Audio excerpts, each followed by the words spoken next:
விழுப்புரம் மாவட்டம் செஞ்சி அருகே சொத்து பிரச்சனையில் கணவன் மனைவியை அடித்து கொலை செய்த உறவுக்கார இளைஞர் கைது செய்யப்பட்டுள்ளார். புகார் அளித்தும் காவல்துறை முன்கூட்டியே நடவடிக்கை எடுக்கவில்லை என்று போலீசார் மீது உறவினர்கள் குற்றம் சாட்டியுள்ளனர். வயதான தம்பதியை மண்வெட்டியால் அடித்து கொடூரமாக கொலை செய்யும் அளவிற்கு நடந்தது என்ன?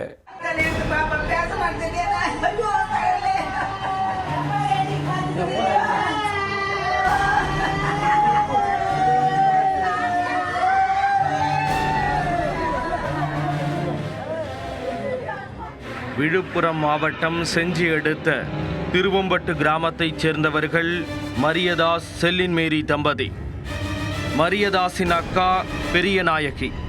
குடும்ப சொத்து தொடர்பாக அக்கா பெரியநாயகி, தம்பி மரியதாஸ் ஆகிய இரண்டு குடும்பத்தினருக்கும் அடிக்கடி பிரச்சனை ஏற்பட்டுள்ளது. சொத்து தொடர்பாக நீதிமன்றத்தில் வழக்கு தொடரப்பட்டு நிலுவையில் உள்ளது. இந்நிலையில் மரியதாஸ் செல்லின் மேரி தம்பதியை பெரியநாயகியின் பேரன் கொடூரமாக தாக்கி கொலை செய்திருப்பது பெரும் பரபரப்பை ஏற்படுத்தியுள்ளது.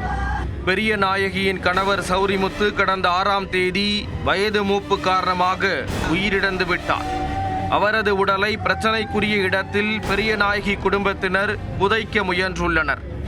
அதை தட்டி கேட்டபோது மரியதாஸ் மற்றும் அவரது குடும்பத்தினரை பெரியநாயகி குடும்பத்தினர் தாக்கி கொலை மிரட்டல் விடுத்துள்ளனர். இது தொடர்பாக செஞ்சி காவல் நிலையத்தில் புகார் அளித்த நிலையில் போலீசார் உரிய நடவடிக்கை எடுக்கவில்லை என்று கூறப்படுகிறது. மேலும் தொடர்ச்சியாக பெரியநாயகி குடும்பத்தினர் கொலை மிரட்டல் விடுத்து வந்துள்ளனர். இது குறித்து 20ஆம் தேதி காலை மரியதாஸ் மற்றும் மனைவி செல்லின் மேரி ஆகிய இருவரும் விழுப்புரம் மாவட்ட காவல் கண்காணிப்பாளர் அலுவலகத்தில் நேரில் சென்று தங்கள் உயிருக்கு ஆபத்து இருப்பதாக புகார் அளித்துவிட்டு மாலை வீட்டுக்கு வந்துள்ளனர். இதை அறிந்த பெரியநாயகியின் மகளான பாஞ்சாலம் கிராமத்தைச் சேர்ந்த ஜோஸ்மின் மேரி என்பவரின் மகன் அபிஷேக் ஆவின்ராஜ் கடும் ஆத்திரமடைந்துள்ளார். மேலும் அவர் மரியதாஸ் செல்லின் மேரி தம்பதியை கொலை செய்ய திட்டம் போட்டுள்ளார்.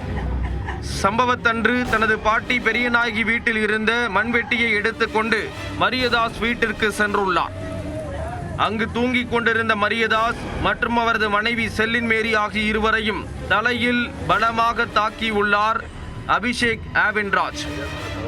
தாக்குதலில் நிலை குலைந்த இருவரும் தலை உடைந்து இரத்த வெள்ளத்தில் சம்பவ இடத்திலேயே உயிரிழந்துள்ளனர். இது குறித்து தகவல் அறிந்து அங்கு வந்த செஞ்சி போலீசார் இருவரின் உடல்களையும் மீட்டு உடற்கூறு ஆய்வுக்காக விழுப்புரம் முண்டியம்பாக்கம் அரசு மருத்துவமனைக்கு அனுப்பி வைத்தனர். போலீசார் நடத்திய விசாரணையில் அபிஷேக் ஆவின்ராஜ் கொலை செய்தது தெரியவர அதே பகுதியில் சுற்றி கொண்டிருந்த அவரை போலீசார் கைது செய்தனர்.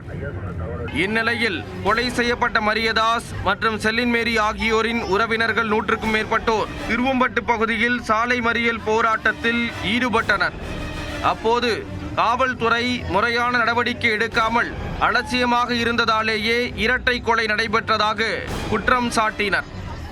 சம்மட்டியால் அடிச்சு ரத்த வெள்ளம் போக போக அதை பார்த்து ரசிச்சு அவங்க துடிச்சு செத்த வரைக்கும் கூட பார்த்துட்டு அப்புறம் வரான் எல்லாத்தையும் முடிச்சிட்டேன் அப்படின்னு. பிறகு அந்த பையன் அவனுடைய பேரை வந்து பார்க்க வரான். அவனை பார்த்துட்டு டாய் அடித்தது நீ தாண்டா பார்த்துக்க அப்படின்னு சொல்லிட்டு அவன் மட்டும் போறான். எவ்வளவு துணிச்சல்! அவனுக்கு யாரு பாதுகாப்பு கொடுக்கறது? யாரு அவன் பின்னணி இருக்கிறாங்க? அவன் பின்னணியை கண்டறிய வேண்டும். அவருக்கு அந்த கொலையாளிக்கு பாதுகாப்பு கொடுக்கும் அனைவரையும் யார் இருந்தாலும் சரி சட்டத்தின் முன்னால் நிறுத்தி அவனுக்கு தகுந்த தண்டனை, உச்சபட்ச தண்டனை, தூக்கு தண்டனை கொடுக்க வேண்டும் என்று நான் மக்கள் சார்பாக கேட்டுக்கொள்கின்றேன். இரட்டை கொலை வழக்கில் தொடர்புடைய அனைத்து குற்றவாளிகளையும் கைது செய்ய வேண்டும் என வலியுறுத்தி அவர்கள் போராட்டத்தில் ஈடுபட்டுள்ளனர். காவல்துறை உரிய நடவடிக்கை எடுக்கும் வரை கொலை செய்யப்பட்ட தம்பதிகளின் உடலை வாங்க மாட்டோம் என்றும் அவர்கள் தெரிவித்துள்ளனர். இறந்தவங்க 2 பேருமே வந்து எங்களுக்கு உயிருக்கு அச்சுறுத்தல் இருக்குது. அதனால எங்களுக்கு நியாயம் வேண்டும், நீதி வேண்டும். எங்க நிலத்துல வந்து இந்த மாதிரி போச்சிருக்காங்க. சொத்து பிரச்சனை நீதிமன்றத்தில் இருக்கும் போது போச்சிருக்க கூடாது. அப்ப காவல்துறை உரிய பாதுகாப்பு கொடுத்துருக்கணும். பாதுகாப்பு கொடுக்காத காரணத்தால 2 உயிர் போயிடுச்சு. இந்த உயிரை வந்து திரும்ப வீட்டுக்கு கொடுக்க முடியுமா? எங்களுக்கு வந்து நியாயம் வேண்டும். ஒரு குற்றவாளியை தான் கைது பண்ணிக்கிறாங்க. அந்த அடிச்சவனை தான் அதுக்கு தூண்டவங்க பேர் சட்டமே சொல்லுது. குற்றவாளி ஒருத்தர் இருக்கான்னா அவனை தூண்டவன் பேரில் அவங்கள தான் முதல்ல குற்றவாளியா இருக்கணும்னு சொல்லுது.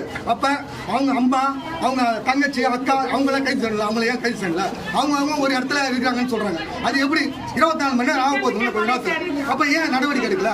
அப்ப எல்லாரையும் கைது பண்ணணும். கைது பண்ணி அதன் பிறகு போஸ்ட்மார்ட்டம் பண்ணாதான் நாங்க அந்த பாடியை வாங்கி இங்க வந்து புதைப்போம். தம்பதி கொலை மற்றும் அதை தொடர்ந்து நடத்தப்பட்டு வரும் போராட்டங்கள் திருவம்பட்டு கிராமத்தில் பெரும் பதற்றத்தையும் பரபரப்பையும் ஏற்படுத்தியுள்ளது.